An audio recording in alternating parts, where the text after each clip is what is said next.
Okay, so we have increased the bitrate to 150. We're in 4K 30 linear with horizon leveling. The Hypersmooth is on high. ISO is min and max at 100 with an EV of negative 0.5, and we've disabled all tone mapping. GoPro, stop recording. Okay, so now we're in 4K 30. This is the default tonal mapping by the GoPro. ISO min and max of 100, and you also have an EV of negative 0.5. I'm in shadow right now, and the bitrate is increased to 150. GoPro, stop recording. Okay, so now we have global tone mapping only with ISO min and max of 100, bitrate at 150, and EV is negative 0.5 on 4K 30 linear with horizon lock, and Hypersmooth on high. Natural color, sharpness is on medium. GoPro, stop recording.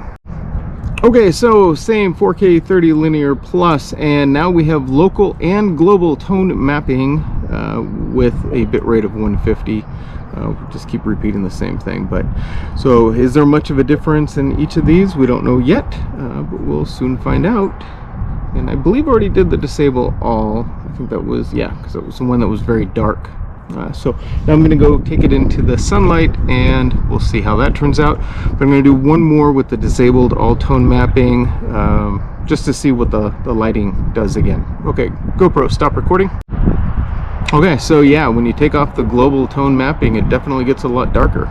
So we have the bitrate of 150, but I can see right now everything's much darker. So interesting and good to know. So I'm going to do one more test. We're just going to spot meter on myself with each of these in the shade here. So GoPro, stop recording. So now we're just on the default when it comes to the global tone mapping. The bitrate is at 150, ISO max is at 100, the EV is negative 0.5, natural color, and the sharpness is on medium. But we are spot metered in the center, and we have just the default global tone mapping. GoPro, stop recording. Okay, so now I have it center spot metered, which you should generally always do if you're going to be doing vlogging style. So that way it's only looking in this area right here in the center for determining the exposure value for the camera.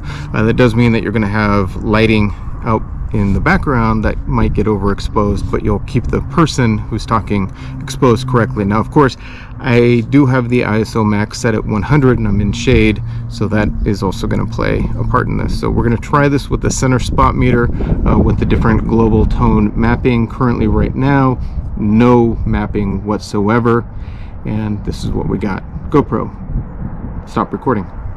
GoPro, stop recording. Okay, so now we are spot metered and I have the global tone mapping only. So is this making much of a difference? I don't know. If I move around, pop out of the picture, in. So are we getting the difference? You can see how when I move to the side, it's now looking out to the horizon where it's much brighter, and so everything gets darker. So when I come back in, it's now going to adjust back to me. I'm going to do that test real quick with this global tone mapping only, just to see what the difference is without that spot meter on. GoPro, stop recording. Okay, so now we have turned off the spot metering. So is there much of a difference? The camera is going to be taking more of the light behind me into account. So as I move out of the side and come back in, it still seems to do about the same. You can actually change that as well as far as how fast it makes that adjustment in the light. So we'll take a look at that in a minute as well, but let's finish this one off with the spot metering on. GoPro, stop recording. Okay, so now we have local and global tone mapping enabled, plus we are center spot metered. I don't know how much of a difference that's making. I'm in a decent amount of shade. So now we have this for comparison. So let me do my little off to the side, come back in, and there you go. So we'll also try this in the light, but I want to try also changing the value for how quickly the adjustment happens with the lighting. So we'll do that right now. GoPro, stop recording. Okay, so we are spot metered, and we have both global and local mapping, tonal mapping, but we've changed the dampening. That's the exposure dampening. So we can use a value from 0.1 to 1000. It's defaulted at 1, so I moved it up to 10. So we're going to see how quickly the camera adjusts as I move back and forth. And so let's check that out with 10.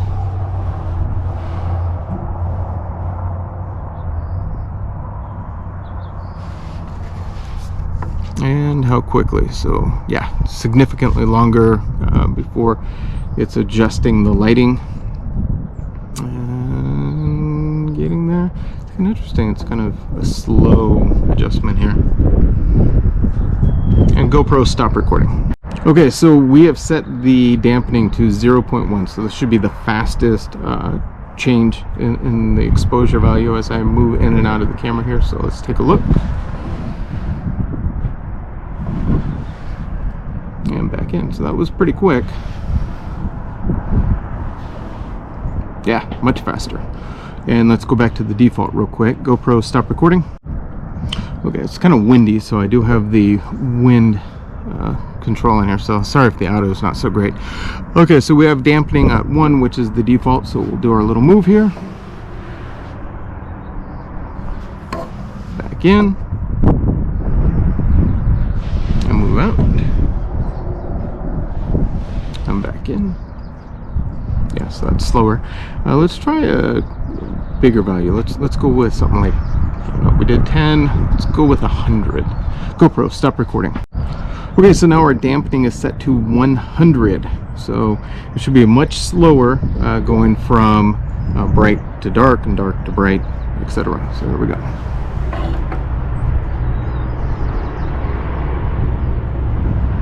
I'm not sure how long I should give it here to make this adjustment. It looks like it's pretty well done. So come back in.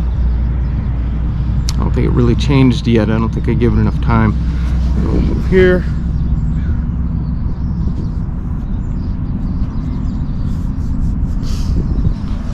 So using a setting like this might be good if you're like FPV, you're going in and out of shadow and you don't want that exposure to keep moving in and out rapidly. You just want to keep it consistent. Or even like, let's say you're bike riding and you're going through a tunnel, but it's a short little tunnel and you want it to stay at the same exposure the whole time.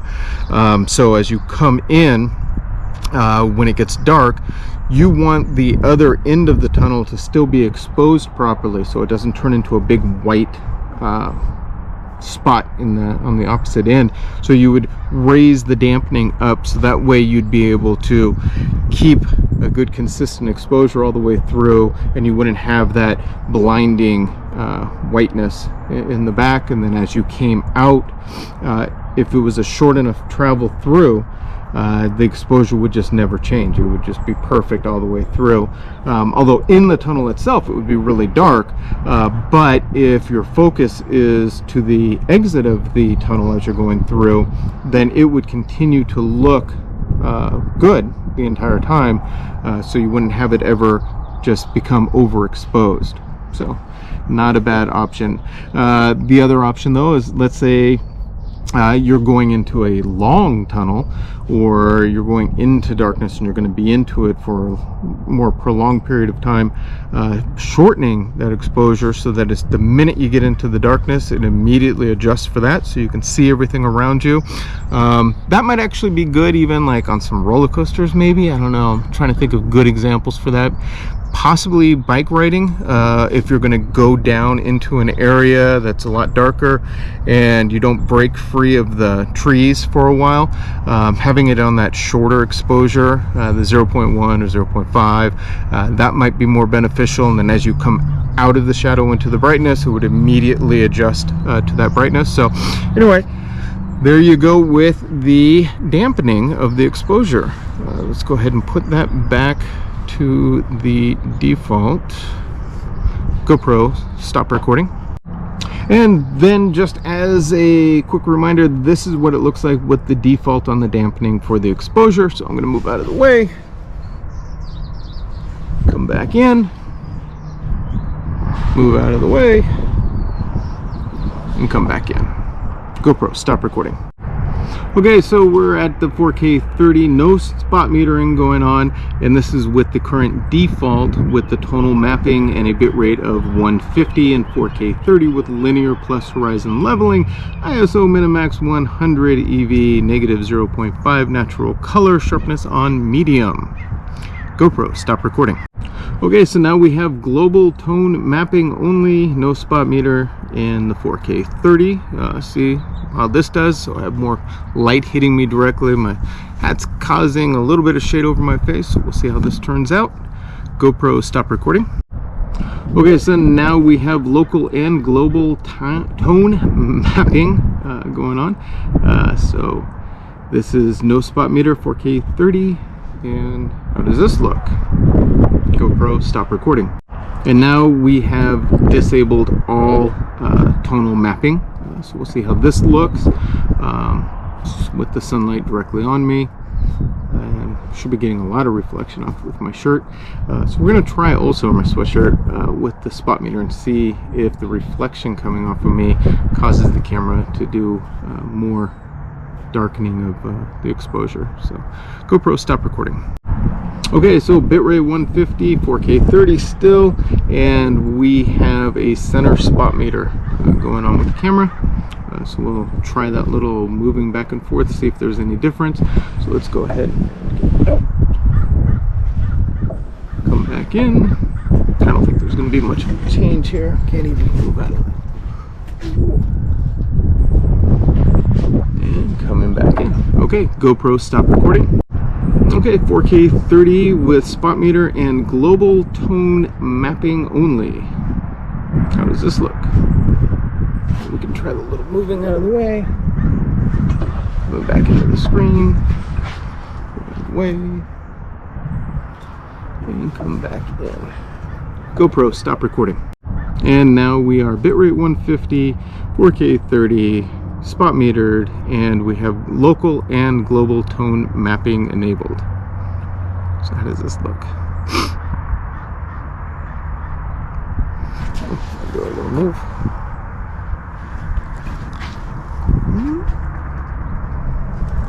And then coming back in. GoPro, stop recording. Alright, so still spot metered with the local and the global tone mapping and bitrate 150, and the dampener is on the default, and so we'll just see how this looks walking in and out. The audio is set to wind only, which is the wind reduction, because it is pretty windy out right now. So we'll see how this all sounds. Might have to just dub over it. And we'll go this way. So there you go.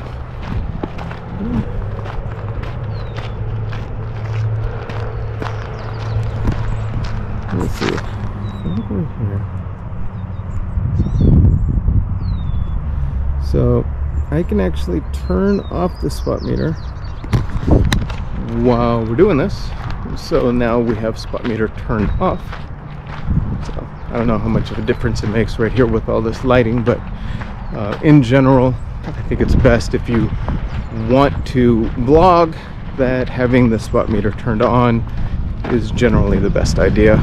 So that way you stay properly exposed and not the entire frame. So let me go ahead and turn it back on. So let me turn this around. Pressing on the rear LCD, spot meter is on. Hit the check mark. And so did that make any difference? To the sun. You see it adjusting to that sun up there. Should be adjusting back to me better. I don't know if it really did though. Let's turn it off and try that again. So spot meter is off. Up to the sun. Back to me. So is there much of a difference there? I think so. Let's put it back on.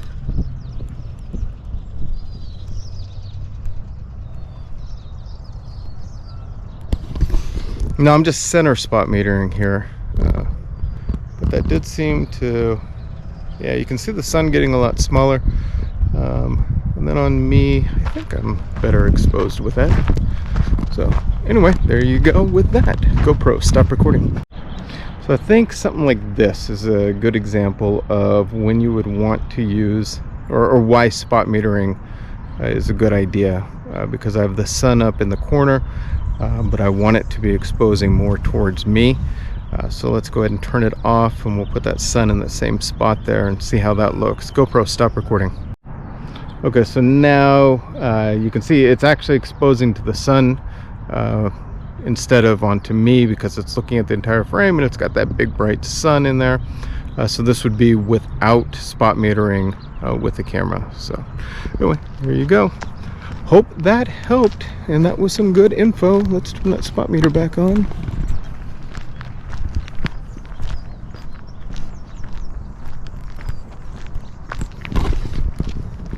There we go. The other thing too cool is when you do that spot meter, you can adjust the EV on it as well manually. So that's kind of a cool little function as well. There's tons of stuff that you can do with this camera, especially with the GoPro Labs. But we can explore those in greater detail as we go along. All right, take care. Bye-bye. GoPro, stop recording. Okay, so 4K 30 linear with Horizon Lock, ISO Minimax 100, EV negative 0.5, natural color, and this is with a normal bitrate, but the bitrate is set to high. GoPro, stop recording.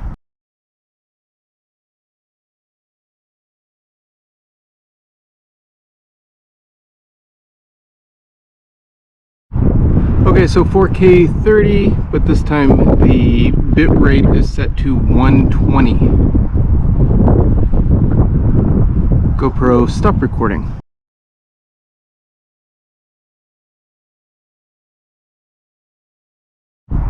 So 4K 30 with a bit rate of 150.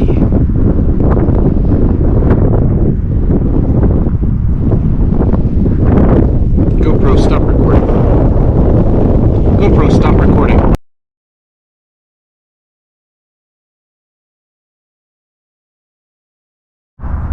Okay, so now we have a bit rate of 175, 4K 30.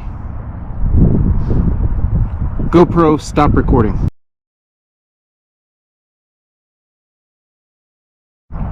Okay, so now we've maxed out the bit rate at 200 in 4K 30.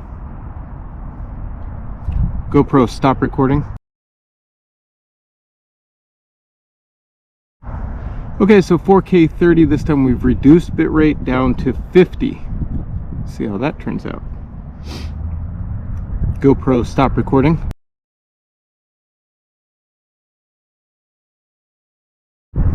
Okay, so now we are at 4K 30 with 25 bitrate.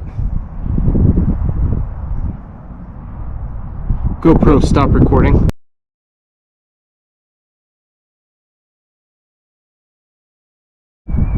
Okay, so now we're at the lowest bitrate, which is a bitrate of 2 with 4K 30.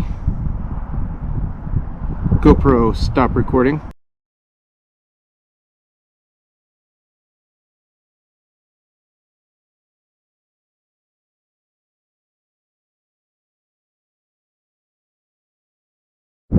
So this is 4K 30 with global tone mapping only and a bitrate of 150. GoPro, stop recording. Okay, so this is 4K 30 with local and global tone mapping and a bitrate of 150.